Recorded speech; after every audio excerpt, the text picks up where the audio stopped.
Hello guys, welcome to my channel. तो आज जो हमारा टॉपिक है वो है केएफटी टेस्ट या रीनल फंक्शन टेस्ट या उसे किडनी फंक्शन टेस्ट भी कहते हैं।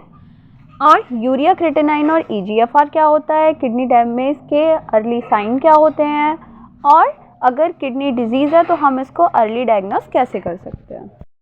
सबसे पहले हम क्या करते हैं, येलो कैप वाली बाइल में सैंपल लेते हैं, फिर उसको सेंट्रीफ्यूज करते हैं और सीरम से हम टेस्ट लगाते हैं और उससे पता करते हैं कि क्या क्या डिजीज़ है।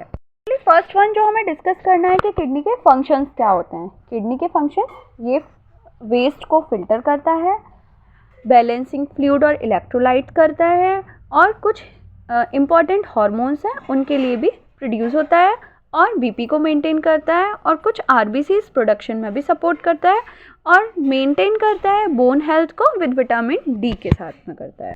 सेकेंड क्वेश्चन हमारा ये जनरेट होता है कि what are urea creatinine and eGFR, क्या होते हैं।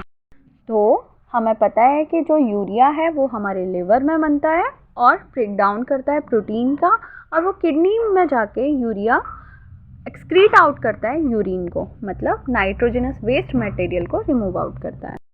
तो हम इससे ये पता करते हैं कि हमारा जो किडनी है वो कितना नाइट्रोजनस वेस्ट रिमूव कर रहा है।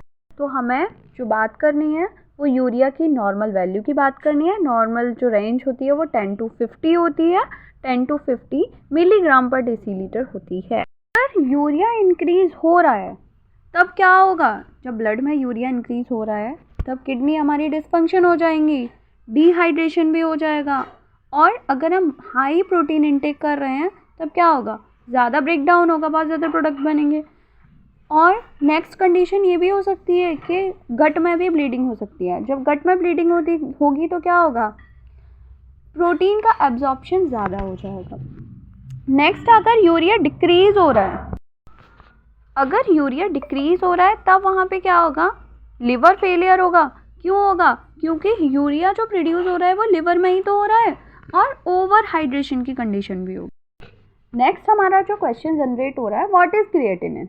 तो क्रिएटिनिन एक वेस्ट प्रोडक्ट होता है जो कि कहाँ से लेकर आए हैं हम इसको, ये मसल्स में होता है। मसल्स में क्रिएटिन का जब ब्रेक डाउन होता है तब क्रिएटिनिन का फॉर्मेशन होता है। अगर ये कंडीशन है कि क्रिएटिन इंक्रीज हो रहा है हमारे ब्लड में, अगर क्रिएटिनिन इंक्रीज हो रहा है तब क्या कंडीशन होंगी, तब हमारा जो किडनी फंक्शन होगा वो डिक्रीज हो जाएगा, मतलब वो जो फिल्ट्रेशन करेगा वो कम करेगा, और सीवियर डिहाइड्रेशन भी हो जाएगा।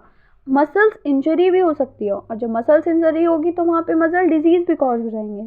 अगर हमारा क्रिएटिन डिक्रीज हो रहा है, जब डिक्रीज होगा तब वहाँ पे क्या होगा, लो मास हो जाएगा, मतलब मसल्स का जो मास है वो कम हो जाएगा, और लिवर डिजीज़ भी कॉज हो जाएंगे।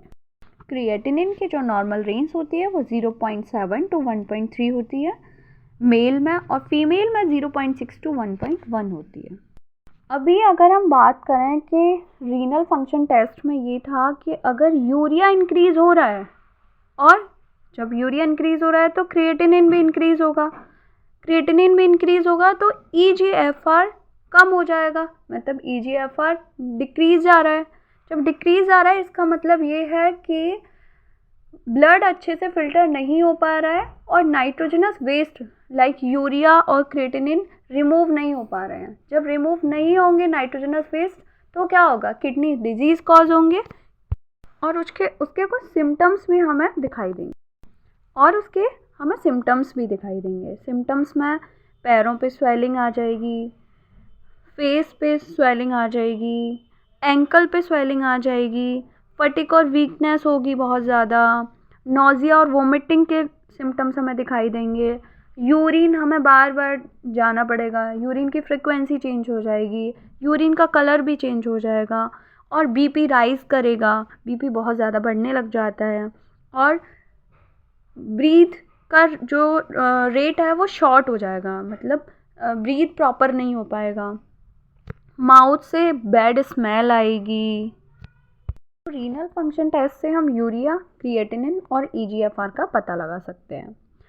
नेक्स्ट हम यूरिन एल्बुमिन भी टेस्ट कराएंगे यूरिन से, जिससे हमें पता चलेगा कि यूरिन में कितना प्रोटीन है, मतलब प्रोटीन को डिटेक्ट करने के लिए हम यूरिन का टेस्ट करेंगे। तो ये है किडनी प्रोफाइल टेस्ट, और renal function test. Thanks for watching.